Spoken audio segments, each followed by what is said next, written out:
You wake up to go to work, even at the times where you don't want to do it. If you don't, you'll lose your job. Bad things will happen. And you know that because you can visualize them. We have all, me included, had those days where maybe you didn't get a lot of sleep the night before. For whatever reason, you're just extra tired. But you still get up. You might be a few minutes late, but you still show up. You're still there. And maybe you don't put 100% effort in that day. But on a consistent basis, you get up, you go to work, and you make a living because you physically have to. And you look around in the world and you know intrinsically in the human spirit, everybody's doing that because that's what society is. We all work, we all have our purpose. But what this video is about is if you can do that, then you can easily go to the gym every single day. And you've probably heard that before because that kind of sounds like cliche advice. But what I'm going to do is I'm going to lay out exactly my system for how I started going to the gym every day. And I'm going to relate it in a way that is going to provide a lot of clarity. So if you are somebody who has experienced getting up consistently to go to work or school when you didn't want to and actually getting that done, even if that wasn't the thing that you wanted to do in the moment, if you can understand that pain, that is the only prerequisite to this video because I'm going to be able to relate that to the pain it feels like you're going to go through if you're going to start a fitness journey or you have any fitness goal at all. If you don't know who I am, my name is Tanner. I've went from 60 pounds overweight, lost all that. I've also been 30 pounds underweight and built myself back up. I help people get in great shape and I help people see the world in a different lens through fitness. So to really have you guys understand this pain, I want you guys to see it from my shoes. My car is talking to me. I want you guys to see it from my shoes. So I'll start out with a story. And this is really the beginning of my fitness journey, which I've never really shared before either. But it's important to understand this lesson. And that's my fitness journey started when I was in I was in high school, early high school. And I was assuming that most of you guys are above that age. You guys know what high school is like. It's a very judgmental time, a lot of competition to be the best, a lot of, picking this and that groups and there's a lot. You're always being judged in high school and you are in life as well. But back in high school, it was almost amplified. It's every single day. You could not escape it. Back in high school, I was actually very overweight. I was about 210 pounds, I believe. And mind you, I'm a freshman in high school. I was probably about 5'2". So very, very overweight kid. You know what I'm saying? And high school is also kind of when school started to get a little bit difficult, when you actually have to start trying. That's when your grades start mattering. That's when you actually start internalizing and thinking about your future and things like that. And I would never say that I was bullied or anything crazy like that. Yeah, people would give me shit for being overweight, but whatever. It's not a huge deal. That's life. You understand? And some people have it a lot worse, but trust me, I still knew I was fat. I still knew it. And it still affected me in everyday life. Trust me, you have to understand. People judge you by the way you look, whether you're 5 years old, whether you're 50 years old, or whether you're 80 years old. It doesn't matter how old you are. People are going to judge you based off how you look. So that's when I started to notice that, that my weight actually might have been a problem. I was in basketball and I would get tired easily. And even just every day in school, it's not optimal to not be in great shape. And that's when I started to notice it. And you guys probably already know that, but this is how I came to be for my mind. So I started to realize that it was something I needed to change about myself. And this is where this lesson for today comes in and what I can explain to you guys. I remember sitting in class one day, and this is the day that my entire mindset shifted. I remember trying to think of the reason that I was overweight. Like I really tried to think about it in my head. Like, I know I'm a little bit bigger than everybody else, but why? I'm active. I was always active. It wasn't like I was, I was always doing stuff. I had lots of friends. It's like I didn't understand that it was literally just a calorie problem, and I was trying to understand, but I finally realized, and I came to this conclusion that I was overweight because I could not get myself to actually believe that I wasn't. See, when you're overweight or when you're out of shape, you have this identity that you carry around with everywhere you go. It's almost like always in the back of your mind. It's always there. You could be doing literally absolutely anything. And you can't really even tell until you fix the problem, until you lose the weight, or until you gain the muscle that you want. You can't tell because like it's so deep ingrained into your soul, and then your ego at the same time also wants to like hide it. Like, no, this isn't a problem. No, this isn't a problem, because if you believe it's a problem, it makes you uncomfortable. And if you're uncomfortable for long enough, you're gonna change. But what I realized is that my life was being affected in lots of ways by my habits. So my habits that I take part in every day, which was I was eating too much, I would drink a lot of soda, things like that. This video isn't about the specific details of weight loss. If you want to learn about that, check out other videos I have. I got plenty, or ask me questions in the comments. But anyways, this video isn't about that.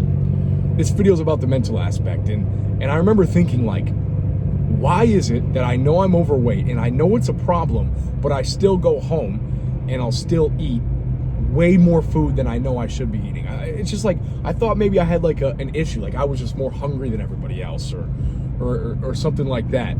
What I didn't understand is that, why, yes, I probably was, because yes, when you do get to that point, when you do get, up there in weight, you start to need to eat more, your body craves more, you're more addicted to the processed foods, it has a stronger grip on you. But I didn't understand that everybody had that. I mean, we all have cravings. We all want to eat ice cream and party and do this and that. We all want to do stuff like that. That isn't necessarily good for our bodies. I didn't understand that. And a lot of people still don't understand that it's normal. And once you understand it's normal, then you understand it's controllable. Because the only reason you wouldn't have full belief you could control it is if you think it's only specific to you. Because if you understand that everybody feels that way, then you could look at someone skinny and say, boom, okay, I have the same brain and the same mindset you do, I can do it. So then it came to a decision that I had to make in my own mind. And this is really the turning point for me. But I told myself, if we're all the same, if we're all people, and we all have similar views on the world and similar things that hold us back as well, I cannot possibly be the only person that wants to eat or doesn't want to work out. So it must just be a willpower issue. But how can I consistently do things that feel hard? I thought that was impossible. I genuinely thought consistently getting things done that are like really, really hard, that are things that I didn't want to do, I thought that, I didn't even know if I could do that as a person. And then I kind of related it. I said, well, I woke up one morning, and I remember this morning I really didn't want to get up. I had a field trip actually, but it wasn't like a fun field trip. It was like a school, like lame ass half slice of pizza field trip. Like, you know what I'm talking about. And I woke up one day and I told myself rather, I said, like, damn, I do not want to get up today. Like, damn. But like, I literally could not miss that day. I didn't miss school anyways, but I like literally you could not miss it, because it was like, everybody went, you had to go to it. And I was like, damn. But it was a regular day after that. I got up, took a shower, tired, probably pissed off for the first 20 minutes of the day.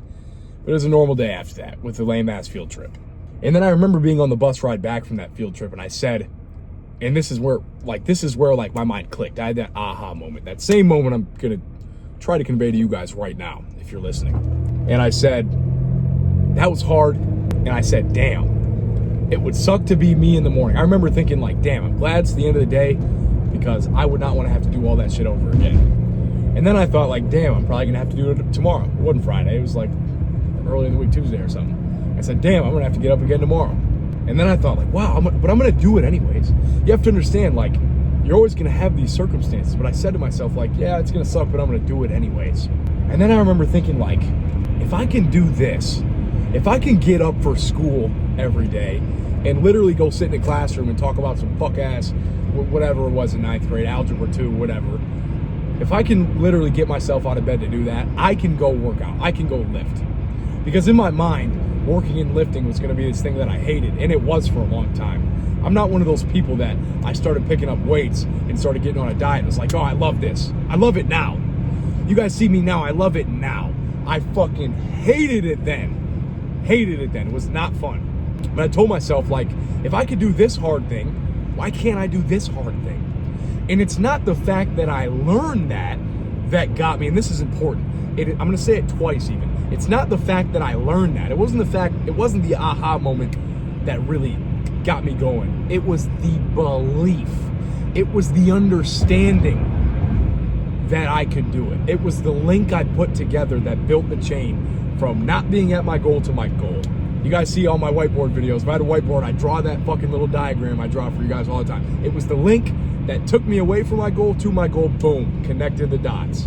Was the understanding that what I had in mind was possible. I could easily shift my identity to become this person through a skill that I already employ in my life every single day.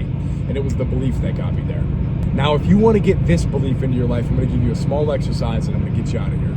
But what you can do, and stay to this part because this part's important. This is how you put it in action. What you can do, and this works for anybody with any goal, but especially fitness, is I want you to get up in the morning, and you know I preach journaling. You don't even have to start with that. All you have to do is write out the 5 toughest things you know you have to do that day. Not things you think you want to do or you might be able to do. It's you know you have to do it and you're going to get it done that day. Maybe you have a long-ass homework assignment that's due that night that you have to do. You know you're going to do it. Write that down. Maybe it's a conversation you have to have with a coworker. Write that down. Maybe it could be whatever. Write them down. The goal for this exercise is consistently every single day, you should have 5 boxes checked. 5 out of 5 should be checked because in the morning, you know you have to do them. I guarantee if you sit down, you can think of 5 hard things to do that you have to do that day. What you're gonna do, once you consistently prove to yourself that you do hard things every day, so do that for a week or 2 weeks maximum. A week, you can get away with it. Whenever you feel comfortable and you know that you do what you write down, all you need to do is add a 6th and write down exercise or write down calorie deficit. Whatever your goal is, whether it's to get bigger or to lose weight, add the mechanism that's going to get you there to that list and start crossing it off every day. Day 1, day 2, day 3, day 4. Do that for 100 days. None of this 5 weeks to build a habit, 3 weeks, blah, blah, blah. 100 days. Clear, finite goal, 100 days. Do that, and you will feel sick if you stop. You will feel sick. You will become addicted to the progress, which is positive. With that being said, that's all I have for you guys today. Hopefully you can use that because that will change your life if you put that into action. Thank you guys for watching. Get to work, and God bless.